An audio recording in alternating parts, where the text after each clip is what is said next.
Hello guys, welcome to my YouTube channel new study point the new revolution in education. Student, उम्मीद करता हूँ आप सब ठीक ठाक होंगे। And this is Rajnawaz Rafi Ansari, MSc B.Ed and आप देख रहे हैं हमारा यूट्यूब चैनल। हमारे यूट्यूब चैनल पे सभी का स्वागत है। इससे पहले हमने जितने भी लेक्चर पढ़ाए हैं उन सबको उम्मीद है आपने देखे होंगे। सो हमारे यूट्यूब चैनल से जुड़ने के लिए आपका धन्यवाद। हमारे वीडियो को लाइक कीजिए एंड कमेंट बॉक्स में कमेंट कीजिए हमारे चैनल को सब्सक्राइब कीजिए। तब तक के अपने जितने भी प्यारे प्यारे बच्चे हैं उनको हम अपना बायोलॉजी का लाइफ प्रोसेस में जो टॉपिक है हमारा नया मैकेनिज्म ऑफ ब्रीदिंग है। जी हाँ स्टूडेंट, आपने सही सुना, मैकेनिज्म ऑफ ब्रीदिंग है। आज आपको हम सांस लेकर दिखाएंगे, सांस कैसे लिया जाता है, सांस कैसे छोड़ा जाता है। सो गाइस, एक्सचेंज कैसे होता है हमारे गैसेस का एक्सचेंज कैसे होता है, मैकेनिज्म ऑफ ब्रीदिंग। जी हाँ बबुआ, मैकेनिज्म ऑफ ब्रीदिंग, इसे पल्मोनरी वेंटिलेशन भी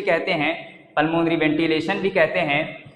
सो अपने टॉपिक को हम स्टार्ट करते हैं। टाइम वेस्ट ना करते हुए हम अपने टॉपिक को स्टार्ट करते हैं। तो जितने बच्चे हमारे वीडियो को देखेंगे वो लाइक कर देंगे, हमारे चैनल्स को फैला देंगे, पूरे हर एक देश में, पूरे कोने कोने में देश के फैला देंगे। सो गाइज, अपना टाइम वेस्ट नहीं करेंगे, तुरंत डेफिनेशन पे आते हैं हम।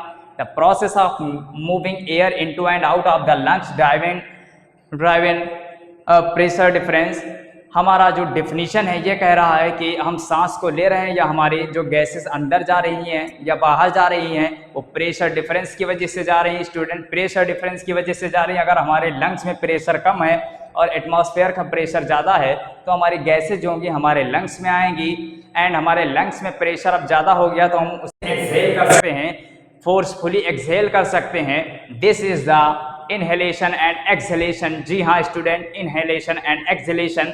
सो guys, the process of moving air into and out of the lungs driven by pressure difference. Pressure difference की वजह से गैसेस का एक्सचेंज होता है, आप ये जानते हैं।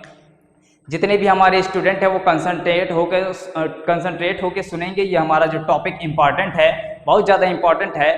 तो जो भी हम बताएंगे आपको कंसंट्रेट होके सुनना है। आप जानते हैं कि कोई चीज़ अगर हम फेंक दे तो हायर कंसंट्रेशन से लोअर कंसंट्रेशन की तरफ ही जाता है। अगर पानी मान लीजिए कहीं पे भरा है तो वो नीचे ही जाएगा, ना कि ऊपर जाएगा, है कि नहीं? ऊपर नहीं जाएगा। सो गाइस, हमारे स्टूडेंट, हम पहले इनहेलेशन पढ़ेंगे एंड बाद में एक्सहेलेशन पढ़ेंगे। हम डायग्राम की मदद से समझेंगे, लेकिन आप जो यहाँ पे कंटेंट लिखा उसको पहले देख लीजिए। Mechanism of breathing is divided into two parts. Inhalation जिसको हम इंस्पायरेशन कहते हैं एंड एक्सहेलेशन जिसको हम एक्सपायरेशन कहते हैं। सो स्टूडेंट देखिए, इनहेलेशन में कितनी चीज़ें शामिल होती हैं, कितनी चीज़ें हेल्प करती हैं। सबसे पहला हमारा मसल्स कॉन्ट्रैक्शन होगा, फिर थोरेसिस कैविटी, हमारी चेस्ट कैविटी इंक्रीज करेगी, फिर डिक्रीज हमारी चेस्ट कैविटी जैसे इंक्रीज करेगी, लंग्स में हमारा प्रेशर डिक्रीज हो जाएगा, फिर एयर इनफ्लो, जो हमारी बाहर की एटमॉस्फेरिक एयर है वो हमारे लंग्स में इंटर कर जाएगी। सो मसल्स कॉन्ट्रैक्शन में कौन कौन सी चीज़ें जो कॉन्ट्रैक्ट कर सकती है, बढ़ सकती है अपनी साइज से। सबसे पहला हमारा डायफ्राम जो कि डोम शेप का है।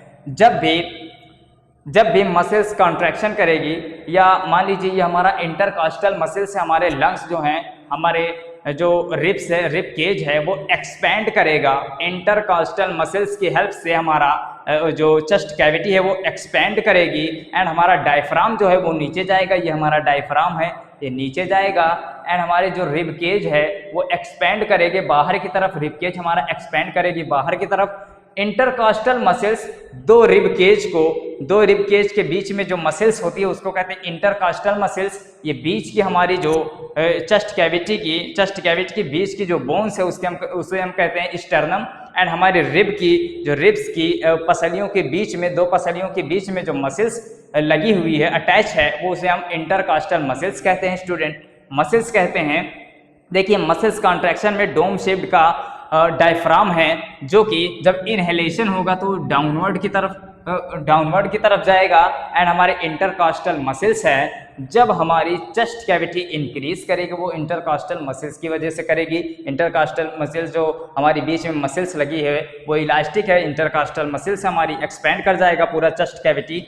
अब देखिए, जैसे हमारी चेस्ट कैविटी इंक्रीज करेगी, चेस्ट कैविटी को हम थोरेसिस कैविटी भी कहते हैं, जैसे हमारी इंक्रीज करेगी तो हमारा प्रेशर जो है, लंग्स में प्रेशर तुरंत डिक्रीज हो जाएगा। एंड आप जानते हैं जैसे प्रेशर डिक्रीज होगा तो हमारे एटमॉस्फेयर का प्रेशर तो ज़्यादा है, हमारे एटमॉस्फेयर का प्रेशर ज़्यादा है तो हमारे लंग्स में एयर तुरंत इनटेक हो जाएगी। हमारे लंग्स में ट्रैकिया के द्वारा नोज से या माउथ से हमारे ट्रैकिया से होते हुए हमारे लंग्स में एयर इंटर कर जाएगी। दिस इज कॉल्ड इनहेलेशन या इंस्पायरेशन। इसी को स्टूडेंट हम इंस्पायरेशन या इनहेलेशन कहते हैं। सो जितने भी हमारे स्टूडेंट हैं वो कंसंट्रेट होकर सुने एंड हमारे वीडियो को लाइक कर दें। एक्सहेलेशन में क्या होता है? एक्सपायरेशन। एक्सपायरेशन में जितनी भी प्रोसेस होती है इनहेलेशन से वो रिवर्स उल्टी हो जाती है। अभी हमने कॉन्ट्रैक्ट किया था, हर चीज़ें जो थोरेसिस कैविटी थी हमारी एक्सपेंड हो गई थी जिससे हमारे लंग्स में प्रेशर डाउन हो गया था एंड एटमॉस्फेरिक प्रेशर हमारा ज़्यादा था तो बाहर से एयर हमारे लंग्स में आई थी। अब मान लीजिए हमने एक्सहेलेशन कर दिया, सांस को बाहर छोड़ दिया, अब क्या हो गया? हमारे लंग्स में प्रेशर इंक्रीज हो गया एंड जितनी भी हमारी गैसेस थी CO2 है, CO2। अब एक चीज़ और देखिए स्टूडेंट कि आप जब सांस लेते हैं तो उसमें बहुत सारी गैसेस जाती हैं लेकिन मेनली हमारा ऑक्सीजन होता है। ऑक्सीजन हमारे ट्रैकिया से होकर ब्रांकाई में जाता है, ब्रांकियोल्स में उसके बाद जाता है एंड ब्रांकियोल से हमारे एल्वियोलाई अटैच होते हैं, एल्वियोलाई होते हैं। एल्वियोलाई हमारे लंग्स में प्रेजेंट होते हैं। अब एल्वियोलाई के ज़रिए हमारे गैसेस का एक्सचेंज होता है। एल्वियोलाई के ऊपर बहुत सारी ब्लड वेसल्स होती हैं एंड ब्लड वेसल्स आप जानते हैं कि एक बार हमारा जो हार्ट पंप कर रहा है उसमें ऑक्सीजन जाएगा, ऑक्सीजन ब्लड वेसल्स में जाएगा, ब्लड के ज़रिए, ब्लड के साथ हमारा ऑक्सीजन भी जाएगा। अब जब टिश्यू या सेल उस ऑक्सीजन को यूज़ कर लेगी तो हमारा कार्बन डाइऑक्साइड बनेगा। अब कार्बन डाइऑक्साइड जो हमारा वेंस में आया है, वेंस में जो हमारे कार्बन डाइऑक्साइड रिच ब्लड हैं वो आए हैं। अब हमारे जो एल्वियोलाई है उससे अटैच होती है हमारी blood vessels and carbon dioxide blood में ही होता है। कार्बन डाइऑक्साइड हमारे एल्वियोलाई में चला जाएगा एंड एल्वियोलाई में जो ऑक्सीजन है बाहर से आई है वो ब्लड वेसल्स में चली जाएगी, ब्लड के साथ मिक्स होके दोबारा हमारे हार्ट में जाएगी एंड हार्ट से हमारा पंप हो जाएगा दोबारा, फिर कार्बन डाइऑक्साइड को लेकर आएगी हमारी एल्वियोलाई में। सो गाइज इसी तरीके से प्रोसेस चलता रहता है। तो हम एक्सहेलेशन में बता रहे थे। अब देखिए एक्सहेलेशन को एक्सपायरेशन भी कहते हैं। इसमें मसल्स रिलैक्स करेगी, मसल्स रिलैक्स करेगी तो रिलैक्स में जब रिलैक्स करेगी तो हमारा प्रेशर ज़्यादा हो जाएगा एंड फोर्सफुली हम एक्सपायरेशन सांस को बाहर छोड़ेंगे तो हमारा carbon dioxide, mainly carbon dioxide ही रिलीज होगा। आप स्टूडेंट जानते हैं इंस्पायरेशन के दौरान हमारा ऑक्सीजन जाता है एंड हमारे एक्सपायरेशन के दौरान हमारा CO2 बाहर निकलता है। स्टूडेंट अब देखिए मसल्स रिलैक्स करेगी। अभी जितना भी एक्सपेंड किया था इसने, बाहर से एयर अंदर आई थी, अब बाहर अंदर से एयर बाहर जा रही है तो ये फिर डिक्रीज कर जाएगा, रिलैक्स कर जाएगा, दोबारा अपनी पोजीशन पे आ जाएगा, डायफ्राम हमारा ऊपर चला जाएगा एंड हमारा इंटरकॉस्टल मसल जो है वो रिलैक्स हो जाएगी। तो देखिए मसल्स रिलैक्सेशन हो रहा है, diaphragm and intercostal muscles relax, forcefully expiration. जैसे रिलैक्स होगा तो बहुत तेजी से आप सांस को छोड़ेंगे, इसी को कह रहा है एक्सपायरेशन। स्टूडेंट एक्सपायरेशन कह रहे हैं हम। अब डिक्रीज थोरेसिस वॉल्यूम, जैसे हमारा एक्सपायरेशन होता है तो थोरेसिस का जो हमने अभी इनहेलेशन के दौरान अपने चेस्ट कैविटी को बढ़ाया था, अब एक्सहेलेशन के दौरान चेस्ट कैविटी डिक्रीज कर जाएगी, डिक्रीज करेगी, थोरेसिस वॉल्यूम जो होगा डिक्रीज होगा तो प्रेशर आप जानते हैं इंक्रीज हो जाएगा। एयर आउटफ्लो, हमारी जो एयर है वो बाहर चली जाएगी। स्टूडेंट बाहर चली जाएगी तो हमारे जितने बबुआ लोग जुड़े हैं, जितने भी हमारे बबुआ लोग जुड़े हैं वो कंसंट्रेट होके हमारे लेक्चर को सुने क्योंकि यहाँ बहुत इम्पॉर्टेंट टॉपिक बताया जा रहा है। ये स्टूडेंट बैकबोन है, बैकबोन है, ठीक।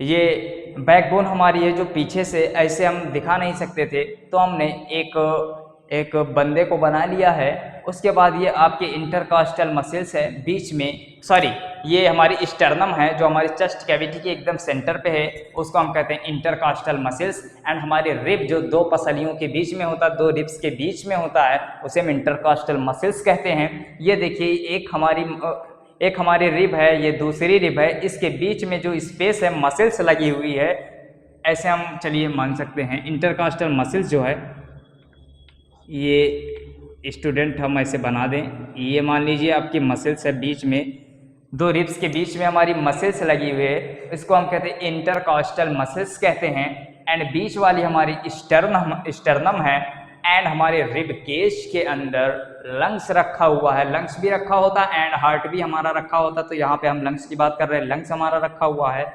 ये हमारा डायफ्राम हो गया, ये डायफ्राम नीचे जाएगा इंस्पायरेशन, जब इंस्पायरेशन के दौरान हमारा डायफ्राम नीचे जाएगा एंड एक्सपायरेशन के दौरान डायफ्राम हमारा ऊपर जाएगा। ये हमारी बैकबोन है। सो स्टूडेंट यहाँ पे एक चीज़ आपको समझना है कि स्टर्नम जो है हमारा, स्टर्नम से केवल 7 पसलियाँ एक ह्यूमन बींग्स में 24 रिब्स होते हैं, 12 पेयर रिब्स होती हैं, जिसे हम टोटली 24 मान लेते हैं। 24 रिब्स होती हैं, 24 पसलियाँ होती हैं।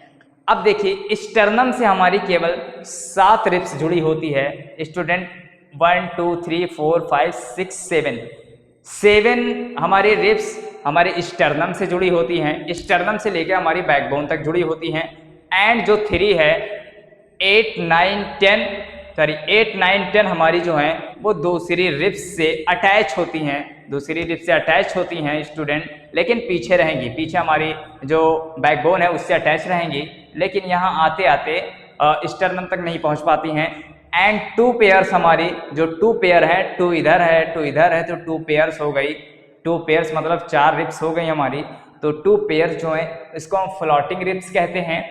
एंड ये हमारी जो है जो ये सातों हैं ये अटैच होती हैं स्टर्नम से। ये 3 जो हमारी वो अटैच नहीं होती स्टर्नम से, बैकबोन से निकल के दूसरी रिब से अटैच हो जाती हैं। एंड ये पीछे जो हमारी फ्लोटिंग रिब्स है, इसको 2 पेयर फ्लोटिंग रिब्स होती है, मतलब 4 फ्लोटिंग रिब्स होती है। ये हमारी बैकबोन से निकलती हैं और अटैच नहीं हो पाती हैं कहीं पे, इसीलिए इसको कहा जाता है फ्लोटिंग रिब्स। स्टूडेंट इसको फ्लोटिंग रिब्स कहा जाता है। तो जितना भी हमने था यहाँ पे स्टूडेंट देखिए, ये हमारी स्टर्नम है, ये हमारी ट्रैकिया है, ट्रैकिया।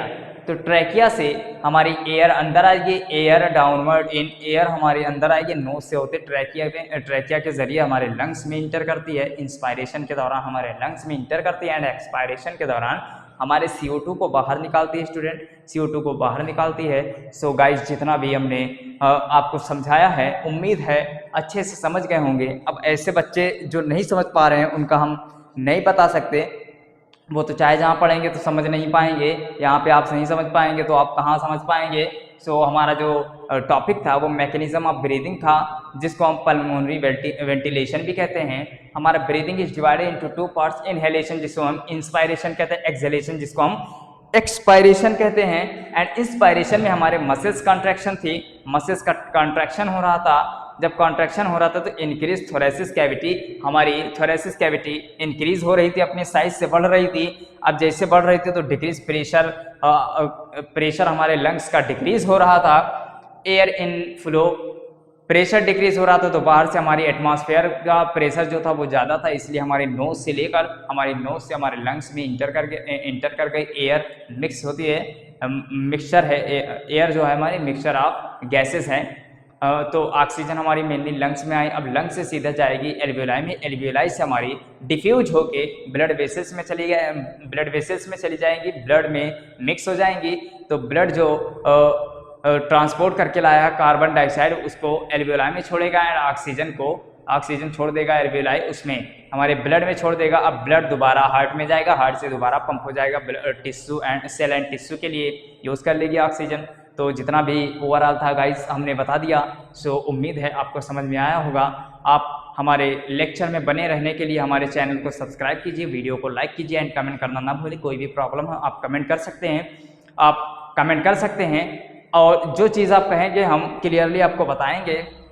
सो गाइस आपने जितना देखा, आपने जितना सुना देखा आपने, वो सच था, कोई सपना नहीं था, वो हकीकत है। सो गाइस आप तब तक के अपनी सेल्फ स्टडी कीजिए, दूसरे के भरोसे नहीं बैठिए, अपनी सेल्फ स्टडी कीजिए, तभी आप आगे बढ़ सकते हैं। अन्यथा की स्थिति में आप पीछे रह जाएंगे, है ना, आप पीछे रह जाएंगे। आप जो हर चीज़ें चलिए स्टूडेंट हम तब तक के चलते हैं अपने दूसरे चैनल्स पे चलते हैं, millennium the education hub. And so guys thank you. आपको पढ़ा के बहुत ज़्यादा अच्छा लगा, आप कमेंट में कीजिए हमसे पढ़ के आपको कैसा लगा। पुष्पा नाम सुन के फ्लावर नहीं समझना चाहिए, पुष्पा नाम सुन के हमारा लंग समझना चाहिए। स्टूडेंट हमारा लंग समझना चाहिए। तो जितने भी स्टूडेंट हमारे वीडियो को लाइक करेंगे तभी हम अगला वीडियो आपको लाएंगे, इसी तरीके से लाएंगे। तब तक के जय हिंद दोस्तों। चलिए।